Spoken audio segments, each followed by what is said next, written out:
Hey Bruins fans, it's Marco Sturm. I'm so excited and happy and honored to be the new head coach and be back in Boston. I had a great time here as a player, and I'm really looking forward to lead this team and be behind the bench.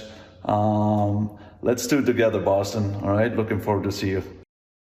We're excited too, Coach, and we're excited because we got our guy, Judd Surratt, here. Thank you for getting up early and partying with us per usual, my man. It's always good to have you. Early, I got 2 kids. This is the way it goes. It's mid-afternoon for you. Pretty much. Were you surprised by this news when Marco Sturm was announced that new head coach of the Bruins, or were you like, yeah, I saw that coming? No, not necessarily. I think with some of the guys that they brought in for interviews, Mitch Love and Jay Leach, who was on the bench, and a guy like Marco Sturm, and the Bruins obviously wanted to be thorough. That's certainly one of the things that the general manager, Don Sweeney, is known for. Yeah. That it didn't necessarily surprise me. And he's a guy who checks a lot of boxes. Yeah. He has NHL experience as an assistant coach for the Kings. He has head coaching experience in the American Hockey League. He has international coaching and management experience. Yeah. He has a lot of experience coaching with young players, and he had a long NHL career. He played more than 900 games. Ooh. And I think most importantly, he played 5 of those seasons in Boston. So he understands what the culture is all about. He played from 2005 to 2010 here in Boston. So I think having that distinct understanding will certainly help him here. So not a surprise at all. It's a solid hire. Absolutely. I would just like to say I feel validated because I pointed out those things yesterday. It's good to hear it from you. You've been around the game. You know the Bruins. You know Boston well. But that's what makes a lot of sense. It's the different levels. He's played the game. He can relate to the veterans. He's helped develop guys at the AHL level and led a team. You mentioned his experience with the Kings, leading Team Germany, and also to take Germany to a silver medal win. Like, we know it's USA, Canada, and everyone else. It's not like Germany's a powerhouse.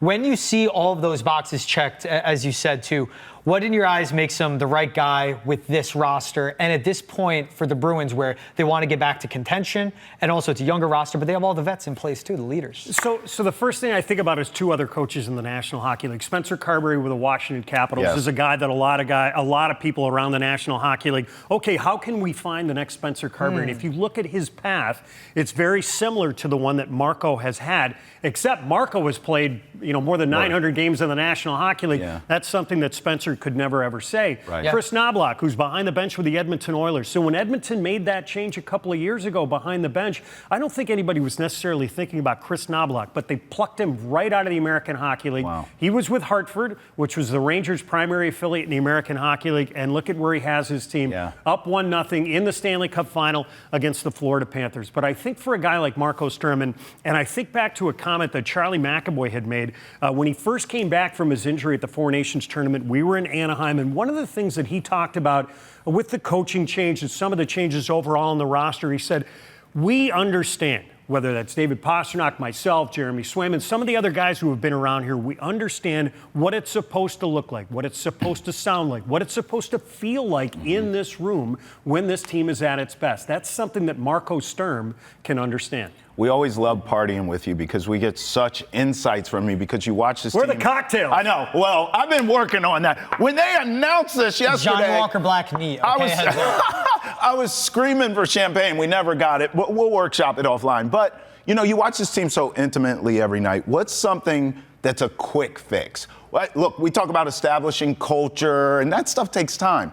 It's going to take the Bruins a little bit of time here to get back to where we want them to be. We all understand that. However, you watch this team every night. What's something right away that Marco can come in and say, no, we're fixing this moving forward? This is a quick fix. We can get this squared away right now and then build everything else on top of it. What's something that jumps out to you where you watch every night and you say, that needs to be cleaned up and this guy can do it? He has to be able to get this team back to defending the way that they're capable of. Okay. If you look back to last season, after the coaching change was made and Joe Sacco took over, the Bruins started to get back to that identity where they were stingy, hard to play against, and they were able to do it essentially after Thanksgiving and up to the Christmas break. They weren't able to replicate that, however, afterward, and that was part of the demise, and then you had injuries and some other things that obviously we've well documented.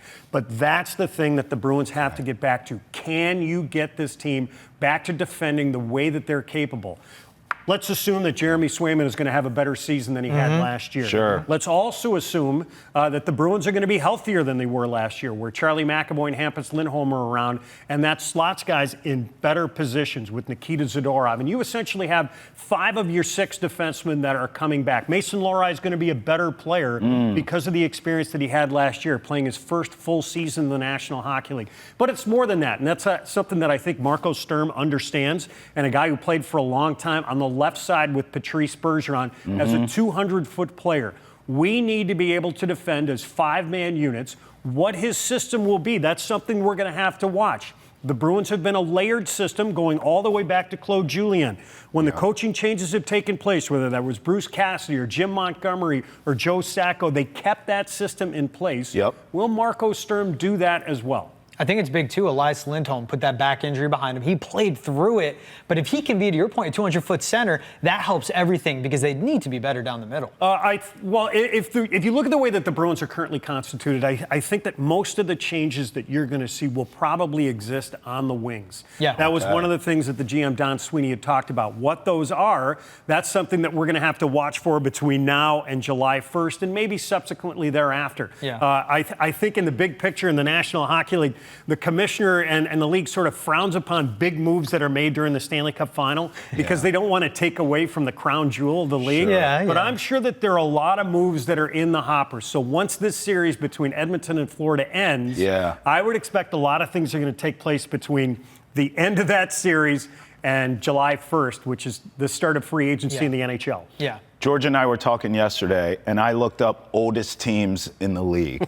And a lot of them at the top of the Eastern Conference right now, including the Panthers, who are trying to win a cup. Panthers, Lightning, Canes. Oilers are up there, too. Throw the Oilers in there. So, I'm looking at this, and I'm thinking timeline-wise, as we sort of start this retool for the Bruins, I mean, are we talking 2-3 years from now? Timing? The Eastern Conference should be wide open at the top, conceivably, with those teams getting older. Are the Bruins in a prime position now for this retool, let's say a year or 2 from now, to be able to regain where we're used to having them towards the top of the Eastern Conference? Well, I think the mantra coming in from Cam Neely and Don Sweeney is that the Bruins want to be in the mix immediately. So I think that some of the moves that you're going to see here in the offseason will go toward that. One of the other things that they're going to have to do is they have to not only go out in free agency or in the trade market to improve the talent level on the team, but they also have to complement the leaders that are currently in the room. How do you help David Pastrnak, Hampus Lindholm, Charlie McAvoy, Jeremy Swayman? How do you be able to do that? I think that there were a lot of people who were surprised last year that the Washington Capitals were able to retool quickly and find themselves back into the playoffs. Yes, they did get swept by the Rangers in the first round last year, but you can see the advances that they made. And they finished at the top of the Eastern Conference this season. Yes, they got bounced in the second round by Carolina, but they made a lot of steps. And I think the other thing that was clear is that the Bruins don't want to just get back into the playoffs. They're not just going to go out and spend. They have about $26 million to spend under the cap as we sit here right now to go and spend and get themselves back into the playoffs and win one round. I think they'd like to put themselves in a position where they can go deep and they can do this for a number of years. And that's going to take some time. I mean, that's what I like about the build of the roster. The pillars are there. Pastrnak, McAvoy, Swayman, like you say. Then they got younger. Casey Middlestat adding him as a center, too. What do you see in a guy like Marco Sturm that he can get the most out of a David Pastrnak, a Charlie McAvoy, Jeremy Swayman, and, pull the best out of them, too? Well, I think he's an engaging personality. I think that's one of the things. If you talk to guys that have played with him or guys who have coached him, that's the one thing that comes across. Not just how bright he is, but how engaging he is. You could see it right there from the social media message that he had yesterday with the Bruins after he was named the head coach. Can he connect with guys in the room? And that's across a swath. You mentioned, can he connect with guys like David Pastrnak and Charlie McAvoy and Hampus Lindholm, as well as guys like Matt Patra or Fraser Minton or Mason Lohrei, Jeremy Swayman, who's still very young, to try and bring the best out of that group? The draft is just a few weeks away. How does this hire, or does it, change the draft trajectory? Or do you think they already had a plan in place anyway, probably ran it by them? Hey, this is what we're thinking. What do you think? How do you sort of see the draft now that we have a head coach playing out for the Bruins? I don't think that's really going to impact the way that we're thinking about it. You know, the Bruins have an opportunity to get a player that can make an impact at 7. Will that player make an impact this season? Right. That remains to be seen. We'll see. You know, I think that the way this draft is looked at, I don't know if a guy that you take at 7 is going to be on your NHL roster from game 1 and playing in a top 6 role and contributing at a high level. So I don't know necessarily that that's going to impact the way that they draft. I think for the Bruins, and this is an opportunity, they have 1 first-round pick this year, 2 seconds. That's right. Next year, and the year after, 2 first-round picks. So you've got 5 here in the next 3 years, whether that's guys that you draft to restock your system or assets that you use to trade for pieces that you need. I think that hiring a guy like Marco Sturm, you have an eye toward what you're going to be able to put into your system and who you want to have coming up and matriculating on your roster. And that's a guy that led the Ontario Reign to playoff berth after playoff berth. He knows what success in playing big hockey in the AHL looks like to help develop the young prospects. Like, he knows what a farm system looks like to develop the guys if they do draft. But I love you point out the assets, because those multiple firsts in the next few drafts, maybe it won't be draft picks. Maybe it'll be bringing in a younger player that can contribute at the NHL level. And to your point, immediately get back to the playoffs. That's true. And if you look back at some of the guys that he had a chance to coach when he was in the Ontario, when he was with the Ontario Reign and in the LA Kings system, there are some guys who are really good players for the LA Kings. One of the guys that comes to mind is Quentin Byfield. And it took Byfield a little time to make his way to the National Hockey League. He first played alongside Andrei Kopitar on the wing, and then he moved over to the center position. And let me tell you, he is going to be a star player in the National Hockey League. Brant Clark is another guy who's a really adept offensive defenseman. It took him some time. How do you find your niche at the NHL level? As good as you are offensively, you still have to be able to defend. But if I look at that Kings roster, and Rob Blake, who's no longer there, did an excellent job of trying to retool that team on the fly. He kept Andrei Kopitar and Drew Doughty in that mix. And he was able to introduce some of those young players that we had talked about. And there were others that you can say that Marco Sturm had his hands on.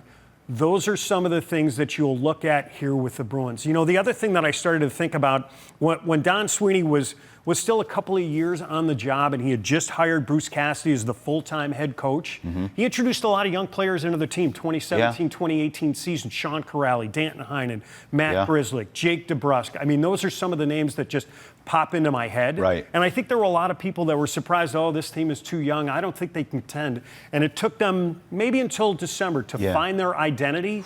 And Bruce Cassidy was a guy who was able to bring that team into the playoffs and into a second-round series against the Tampa Bay Lightning. And I see a lot of similarities between the hiring here in Marco Sturm and what we're seeing now to maybe what we saw about 9 or 10 years ago. You're making me feel better, man. This timeline I'm thinking about is a little sooner than maybe I think. Look, you know we love you. You're such a pro. You're always prepared. You're so meticulous. Have you thought about your questions when you sit down with Marco yet?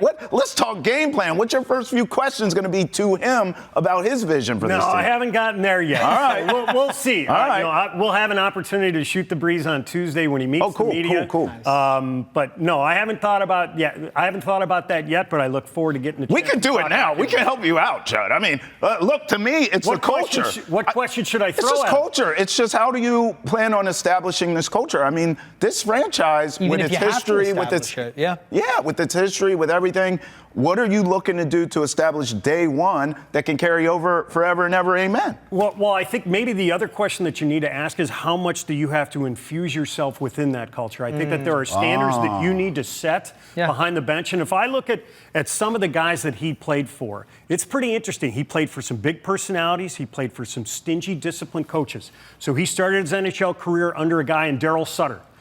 Then he moved on, and he ends up playing for Claude Julien. He plays for Mike Sullivan. He plays for Terry Murray, who was basically the guy who instituted the defensive system for the LA Kings, which was the foundation for their Stanley Cup wins in 2012 and 2014. He played for Alain Vigneault. He played for some of these guys. So how do you take some of those experiences from some of those coaches who spent a long time in the NHL, and we're very different personalities, but also very successful, and bring that into the mix behind the bench? And then how do you introduce yourself within the room? I think the last time we were here, one of the things we talked about is whether it was Claude Julien, Bruce Cassidy, Jim Montgomery, they didn't really have to worry about the room. The room ran itself. With guys like Zdeno Chara and Patrice Bergeron and Brad Marchand and some of the other veterans that were in there. Yeah. Now the mix has changed. So what sort of influence do you feel you need to have within that room in order to be successful? The legend, Judge Surratt. You know we appreciate you. Judge, Thanks for getting up ask early. quick. We got 10 seconds. Who are you rooting for in the Stanley Cup final? Connor McDavid playing for Canadian team or Brad to get another Stanley Cup? I love a good story. And I tell you what, if you had a chance to watch Game 1, that was exactly what you wanted from a Stanley Cup final. Absolutely. 1,000%. Physical, nasty, controversial, and an overtime finish. This is going to be a long series. I think so, too. I think it's going 7. I like McDavid to get it done.